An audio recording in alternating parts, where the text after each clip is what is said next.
সবাই আমার দোষ দিয়েছিল। রাজকে ঘিরে খুব উগরে দিলেন মিমি চক্রবর্তী। বিস্তারিত জানতে ভিডিওটি দেখুন।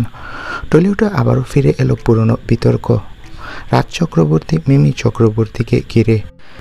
কারণ সোশ্যাল মিডিয়ায় ছড়িয়ে পড়েছে রাজের এক ভিডিও, যেখানে তিনি আবির চট্টোপাধ্যায়ের স্ত্রীকে জড়িয়ে চুমু খাচ্ছেন। এই ভিডিও দেখেই মিমির তীর চড়লেন, বললেন, দেখলেন তো এবার কার চরিত্রটা খারাপ।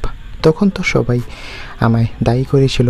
সমাজ নারীকেই দোষারোপ করতে পছন্দ করে, কিন্তু তার মনের কথা শোনার চেষ্টা করেন না। একদল নেটিজন মিমির পাশে দাঁড়িয়েছে, বলছে সত্যিটা অবশেষে প্রকাশ পেল। অন্যদিকে অনেকে মনে করছেন এই মন্তব্য করে মিমি আবারও পুরনো কাদা নাড়লেন। তবে একথা মানতেই হবে, এই মন্তব্যে টলিউডের গসিপ হাওয়া আরও গরম হয়ে গেল। রাজের চরিত্রে আবারও উস্কানি দিল মিমি চক্রবর্তী। তো বন্ধুরা, আবির চক্রবর্তী ও তার স্ত্রীকে নিয়ে রাজের এই কাণ্ড নিয়ে তোমাদের মতামত কি? কমেন্ট বক্সে জানাও। ভিডিওটি ভালো লাগলে একটি লাইক দিবে। ধন্যবাদ।